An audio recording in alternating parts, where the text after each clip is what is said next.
الحمدللہ رب العالمین والصلاة والسلام علی سید المرسلین اما بعد فاعوذ باللہ من الشیطان الرجیم بسم اللہ الرحمن الرحیم وَإِن كُنتُمْ فِي رَيْبٍ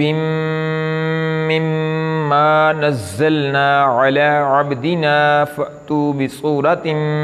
مِّن مِّثْلِهِ وَادْعُوا شُهَدَاءَكُم مِّن دُونِ اللَّهِ إِن كُنتُمْ صَادِقِينَ۔ سورہ بقرہ آیت نمبر 23 ترجمہ کنز العرفان۔ اور اگر تمہیں اس کتاب کے بارے میں کوئی شک ہو جو ہم نے اپنے خاص بندے پر نازل کی ہے تو تم اس جیسی ایک صورت بنا لاؤ اور اللہ کے علاوہ اپنے سب مددگاروں کو بلا لو اگر تم سچے ہو۔ تفسیر ابن کثیر کے حوالہ سے اللہ عز و جل نے اپنی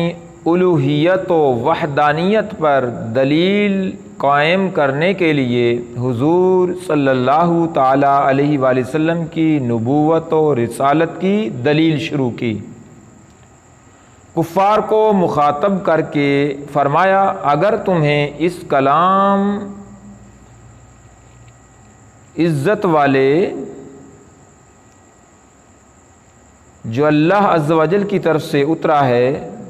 جو ہم نے اپنے بندے محمد صلی اللہ علیہ وآلہ وسلم پر نازل کیا ہے، تم اگر اس میں کچھ شبہ کرتے ہو تو تم اس جیسی ایک صورت ہی بنا کر لے آؤ۔ اگر تم یہ گمان کرتے ہو کہ قرآن اللہ کا کلام نہیں تو اس جیسا کلام بنا کر لے آؤ، اور اللہ کے سوا اپنے حامیوں میں سے جس سے چاہو مدد لے لو، تم ایسا ہرگز نہیں کر سکو گے۔ ابن عباس رضی اللہ تعالیٰ عنہما فرماتے ہیں شہداءکم سے مراد تمہارے اعوان و انصار ہیں۔ مجاہد رحمۃ اللہ تعالیٰ علیہ فرماتے ہیں وَادْعُوا شُهَدَاءَكُمْ کہ تم اپنے فصیح و بلیغ حکام سے بھی مدد لے لو۔ اللہ تعالیٰ نے قرآن کریم میں ایک سے زائد جگہ پر انہیں یہ چیلنج دیا ہے، اور سورۃ الجنان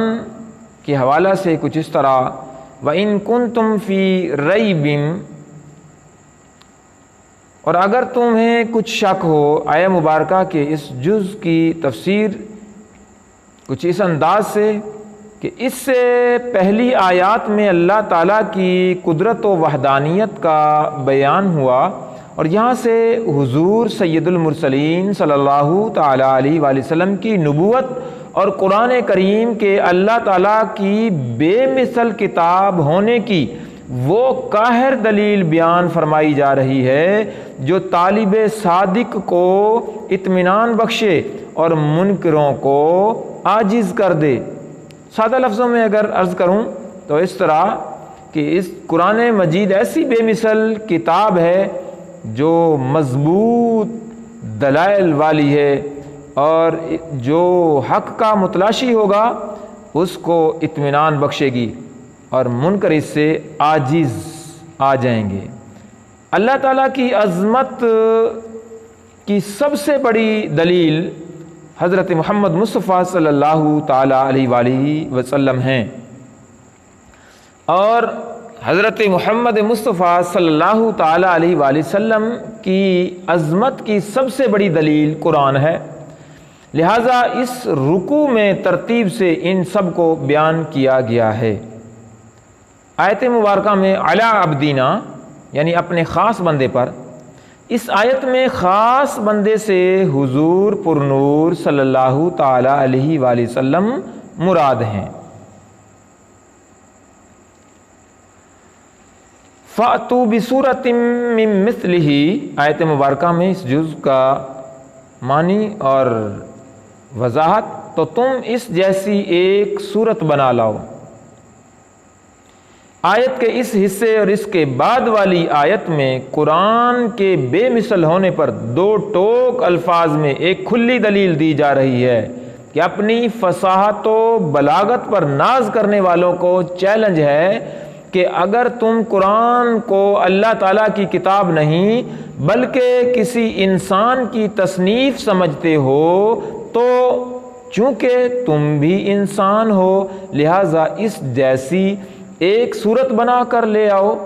جو فصاحت و بلاغت، حسن ترتیب، غیب کی خبریں دینے اور دیگر امور میں قرآن پاک کی مثل ہو، اور اگر ایسی کوئی صورت بلکہ آیت تک نہ بنا سکو تو سمجھ لو کہ قرآن اللہ تعالیٰ کی کتاب ہے، اور اللہ تعالیٰ کی کتاب کا انکار کرنے والوں کا انجام دوزخ ہے جو بطور خاص کافروں کے لیے تیار کی گئی ہے۔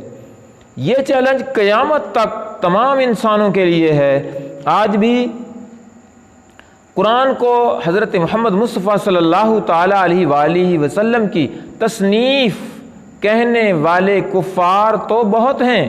مگر قرآن کی مثل ایک آیت بنانے والا آج تک کوئی سامنے نہیں آیا، اور جس نے اس کا دعویٰ کر بھی دیا اس کا پول چند دنوں میں کھل گیا۔ تو خلاصتاً قرآن اللہ تعالیٰ کا کلام ہے، بے مثل ہے۔ اسی آیت کی تفسیر میں اعجاز قرآن سے متعلق 3 پوائنٹ انشاءاللہ العزیز اگلی ویڈیو میں پیش کروں گا۔ آمین بجاہ خاتم النبیین صلی اللہ تعالیٰ علیہ وآلہ وسلم۔